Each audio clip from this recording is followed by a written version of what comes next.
Hola, ¿qué tal? ¿Cómo les va? Muy bienvenidos, muy bienvenidas, muy bienvenides. Y estamos con nuestro último video sobre Folari. Y si hay una frase que resume lo que vamos a ver hoy, es esta que tenemos en el busito, que dice, no llama, no drama. Y este podría ser un cántico a la posmodernidad. Vamos de lleno entonces con nuestro texto. Vamos a hacer un pequeño repasito. Bien.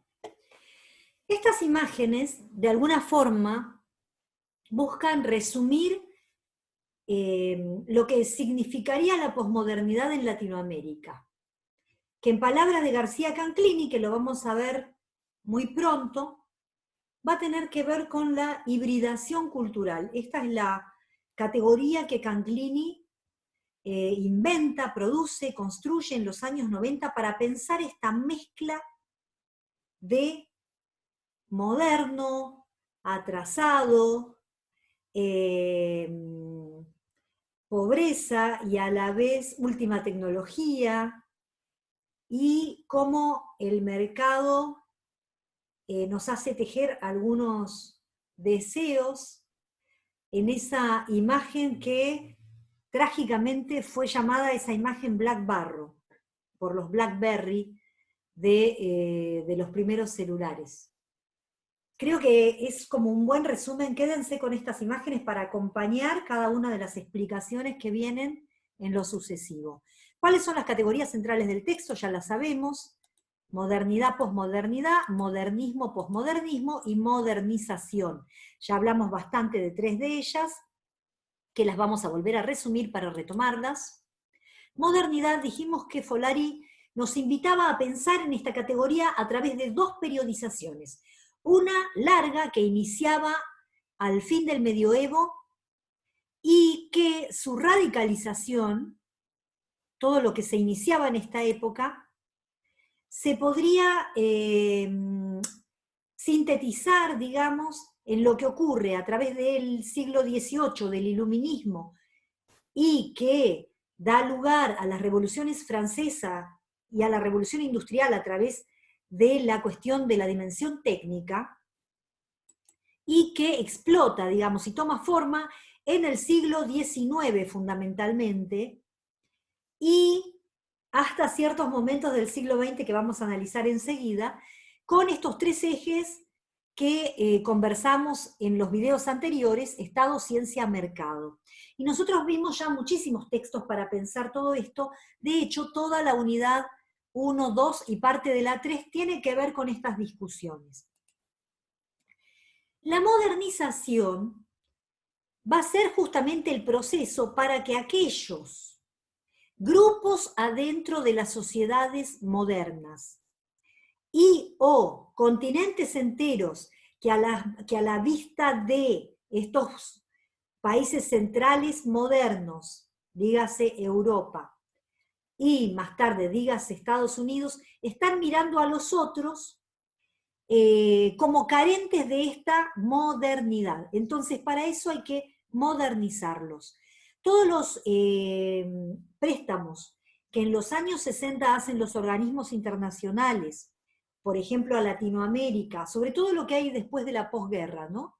Tiene que ver fundamentalmente con lo que se llamó desarrollismo y tiene que ver con esta idea de modernizar, civilizar. Y acá va a ser muy importante que ustedes piensen algunas de las cosas que ustedes investigaron, o incluso los que tienen la etnografía de Garriga Zucal, los que eligieron la opción B para el parcial, si no podrían relacionarlo de alguna manera con esta cuestión civilizatoria. ¿Qué ideas sociales circulan en el imaginario respecto de la violencia y qué significado tiene esto en términos de modernización y en términos de civilización, ¿sí? Y de clase social también, que podría ser muy interesante ese cruce. Esta modernización, como dijimos, también tenía que ver con lo rural y lo urbano, es decir, urbanizar a lo ruralizado. con lo bárbaro y lo civilizado, como les acabo de mencionar, con lo atrasado y lo moderno. Estos son los contrapuntos y ya sabemos cuáles son los atributos que ensalzan la modernidad en su costado positivo, de progreso, de tecnología. Y en ese sentido, entonces, el modernismo va a ser esta exaltación de la modernidad en sus dos vertientes.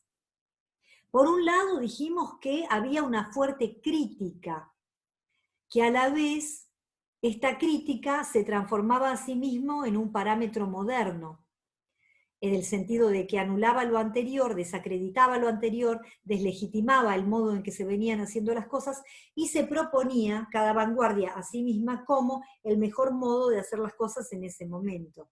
En ese sentido es rupturista, es innovador, pero apela siempre a lo novedoso que se instituye como nuevo, con lo cual lo anterior, ¿sí?, pasa a ser lo atrasado y lo viejo. Y tenemos algunas vertientes artísticas, teóricas y del imaginario social que hacen una celebración de la modernidad, una exaltación de la modernidad.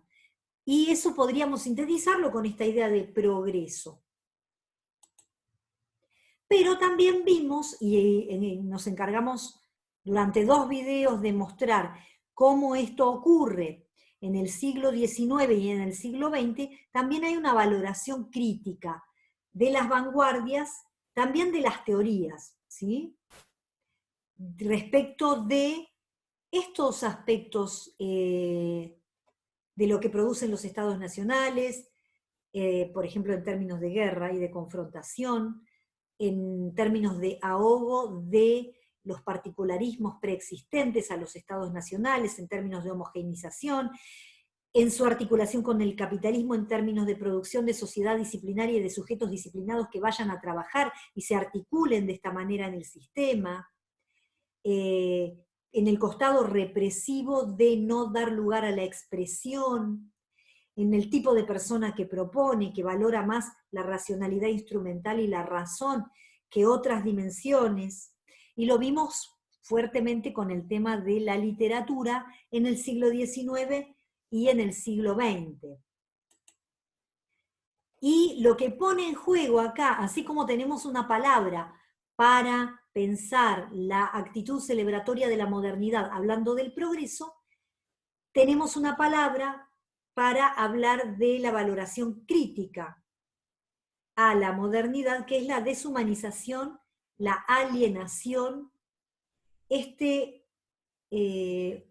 ser tomado por el sistema, un sistema que reprime y que niega a la persona en su carácter holístico, que no le permite ser, digamos. Y nosotros ahí teníamos entonces, por supuesto, al marxismo. Y acá hay una palabra central porque aparece muchas veces en el texto de Folari, que es teleología. La teleología implica que hay una idea predefinida respecto de lo que va a ocurrir, que ya estaría como predefinida ahistóricamente. Es decir, que el marxismo piensa las fuerzas productivas en el marco de una lucha de clases que necesariamente va a llevar a la dictadura del proletariado, que va a abolir las clases. Y esto necesariamente es así. Él lo que pensaba a través de su teoría es que esto no se da como una producción, digamos, histórica. Por eso es que Thompson, el que nosotros vemos, no hace un planteo diferente. Es un neomarxista que le da un lugar muy especial a la categoría experiencia, porque justamente él está viendo que esta teleología no se va a cumplir, no vamos necesariamente hacia ese camino, y además ni siquiera se dio así en la historia cuando se produce el socialismo, porque no se da después de un desarrollo máximo de las fuerzas productivas, sino que se da en una sociedad más bien campesina, en Rusia. Entonces, eso es la teleología, ¿no? como que ya está todo dicho de antemano por la teoría y eso va a ocurrir necesariamente más allá de lo que pueda darse históricamente, ¿sí? Es decir, que le quita, en ese sentido, es estructuralista y le quita agencia a la acción humana, ¿sí? Bueno, y acá tenemos un poquito lo que vimos el otro día del siglo XIX como críticas, ahí está lo que les mostré, de Edgar Allan Poe, están Las flores del mal de Baudelaire, pero también hay alguien que yo no mencioné, pero acabo de mencionar, entonces como mencioné a Rusia está bueno. Si algún día tienen la oportunidad de leer a Dostoyevsky, realmente es maravilloso. Y también plantea críticas muy fuertes. Tiene uno que es sobre el jugador, tiene otro que se llama Crimen y Castigo, y tiene los hermanos Karamazov. Realmente precioso, imperdible. Sigamos, porque viene largo este videito. Y acá tenemos las vanguardias artísticas, también dedicamos todo un video a trabajar sobre esto, ahí está el surrealismo, pero aquí hay otros que ustedes pueden poner stop y mirar un poquito para ver qué es lo que pasó en el campo de la pintura. Sigamos, muy bien, vamos con la posmodernidad. Y acá tenemos como una fecha que tiene que ver con cuándo podríamos decir que podemos empezar a pensar en cierto posmodernismo estético. Y ahí vemos a Andy Warhol. Y lo que vemos es la reproductibilidad técnica. Y esto es algo de lo cual ya venía hablando la escuela de Frankfurt, y estaban divididas las aguas porque Walter Benjamin hace como una especie de celebración respecto de esta posibilidad de democratizar el arte a través de la reproductibilidad técnica.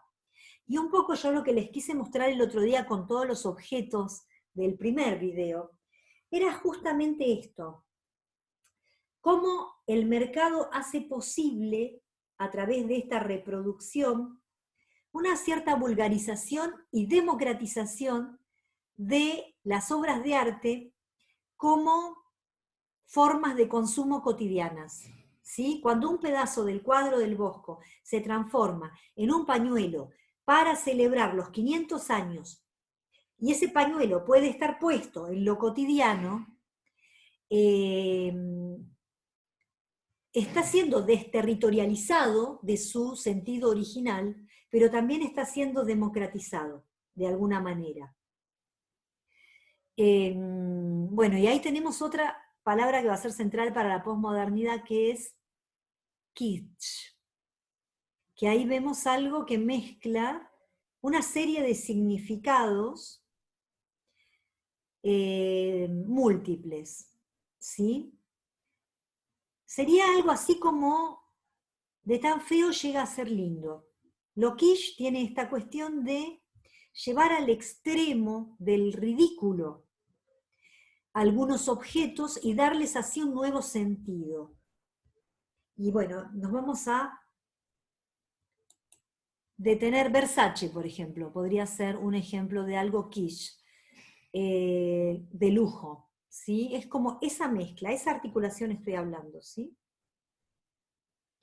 ¿Se acuerdan que el año pasado vimos un texto maravilloso de Tevik, donde trabajaba la cuestión del exceso, a partir del cual ciertas personas decían o clasificaban, eso es grasa, eso tiene que ver con el macho posmo? Bueno, también va a tener que ver un poco con eso, me parece que viene por ahí. Bien, posmodernidad. Vamos una a una, las cuestiones que plantea Folari, a ver si nos da el tiempo para explicarlo en 15 minutos. Lo primero que se pregunta ¿es una época o es una actitud? ¿Y qué nos dice? Bien, puede haber actitudes posmodernas aunque no haya una sociedad posmoderna, pero también es un perfil de época en sociedades posmodernas, es decir, aquellas que ya están realizadas en los objetivos de progreso, de productividad, de tecnologización, ¿sí? Esto igualmente piensen que está pensado en bloque. Después, más adelante, con los otros textos que vamos a ver en las próximas unidades, veremos si es posible pensar en bloque sociedades posmodernas. Pero sí podemos encontrar en diferentes sociedades algunas de estas cuestiones que voy a mencionar. Estas serían como las actitudes posmodernas que dan cuenta de esta época y que podrían estar en sociedades no necesariamente posmodernas, sino sociedades que se tienen que terminar de modernizar desde el punto de vista moderno de lo que significa ser moderno.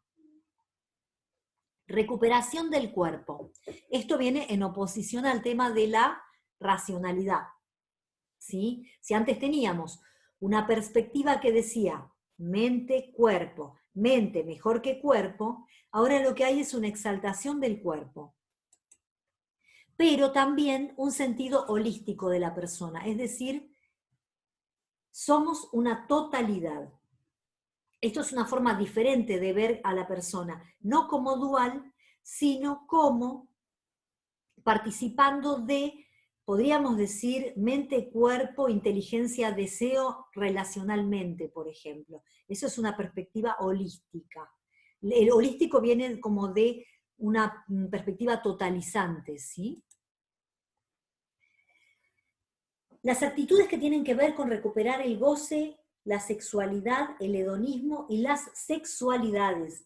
Y esto va a tener mucho que ver con todas las reivindicaciones propias de esta época, de diferentes modos de armar familias, por ejemplo, que vimos el año pasado, ¿sí?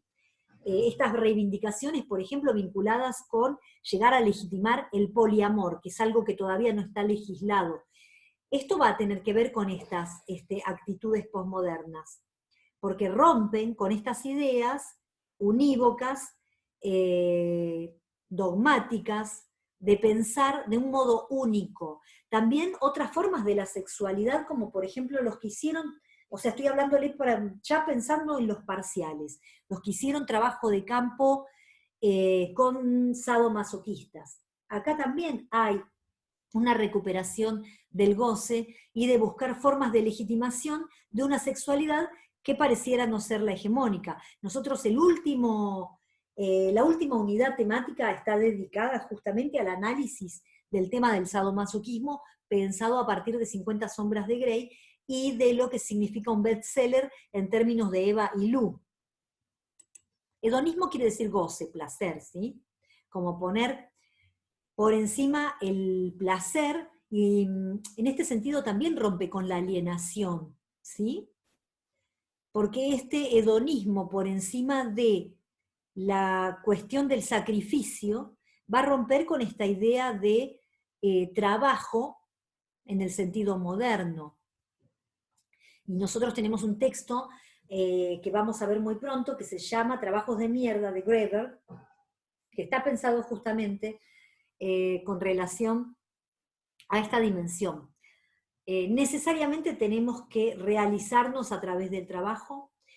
La realización personal puede involucrar el placer y el trabajo, etc. Bueno, narcisismo, que tiene que ver con estas categorías que estamos viendo. El tema del consumo y el consumismo, y la exaltación de la juventud, las cirugías y el mercado. ¿Y esto por qué viene? Porque hubo un librito que salió en los 90, que fue uno de los primeros, que a mí me pareció interesante el planteo que hacía, que es este, mire.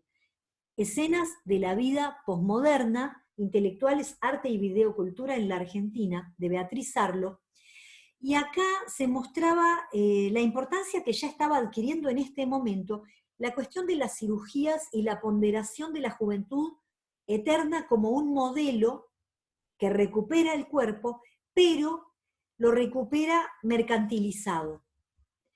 Y eso significa, digamos como contraparte, que todo lo viejo aparece como feo, como obsoleto, como algo que hay que descartar. Y entonces la autora se pregunta, ¿estos sueños los soñamos nosotros o los sueña el mercado por nosotros? Me parece como interesante para pensar justamente esta cuestión de la posmodernidad. Otra categoría central para pensar la posmodernidad es la desterritorialización.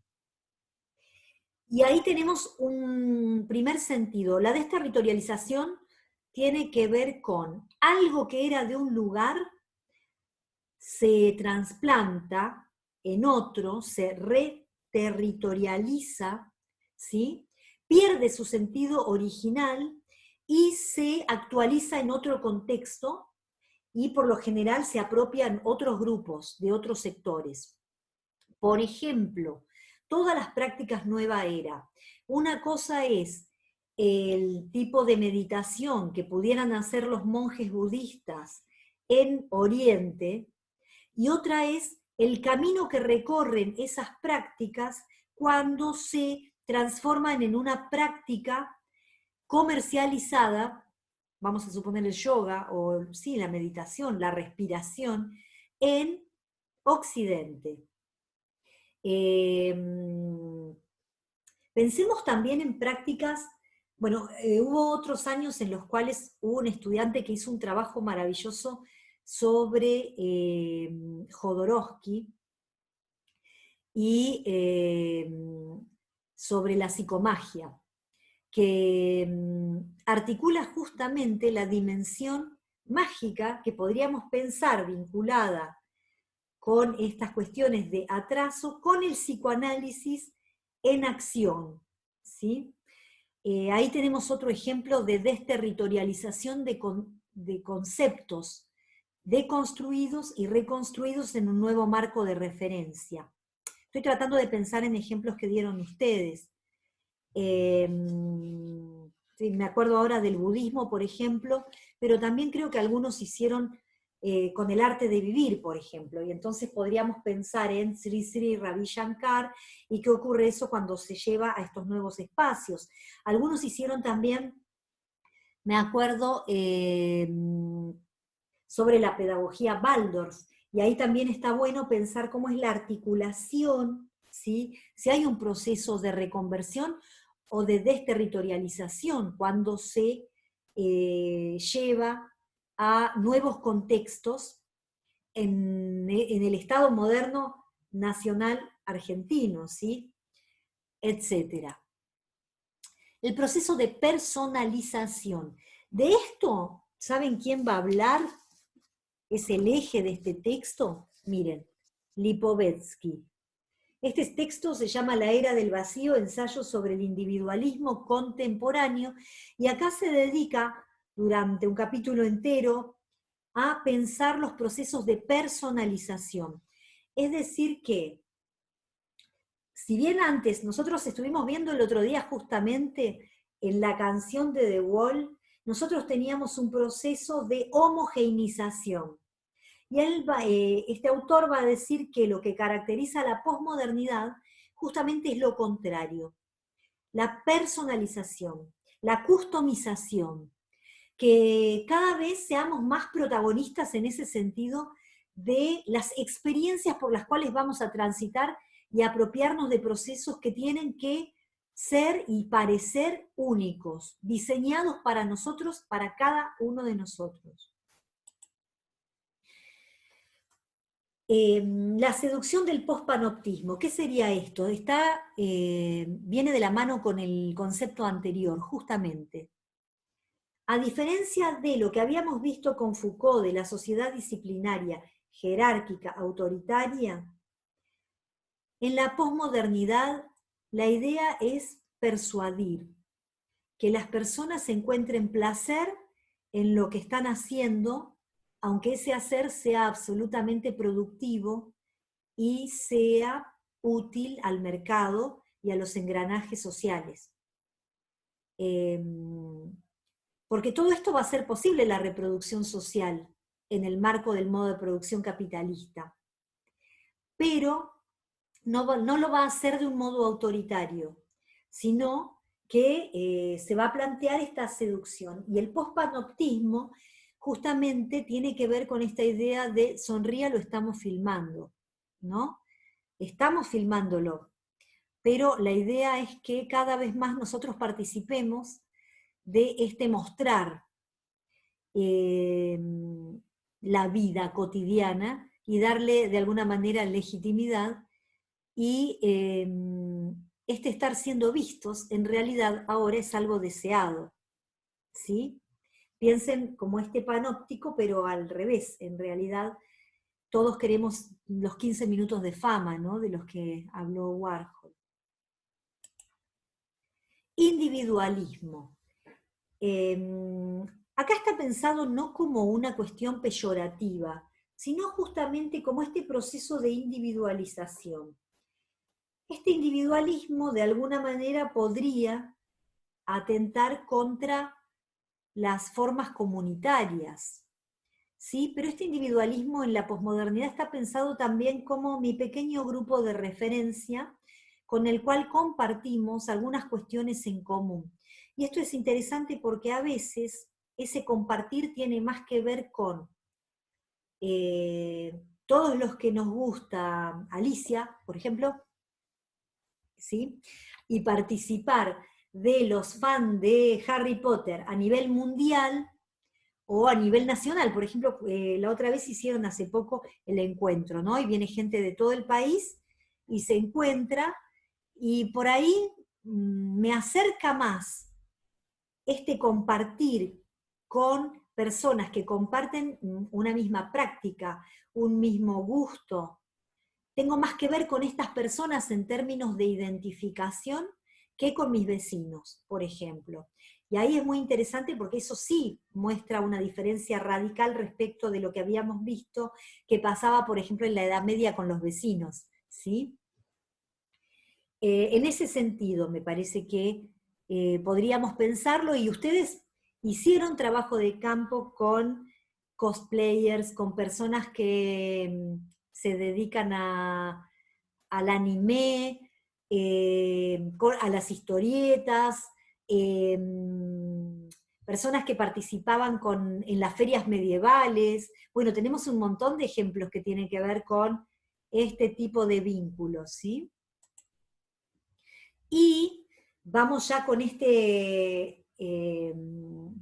idea final, y después hacemos otro video para que no se cansen mucho, con otro autor que habla de la liquidez, que es Bauman.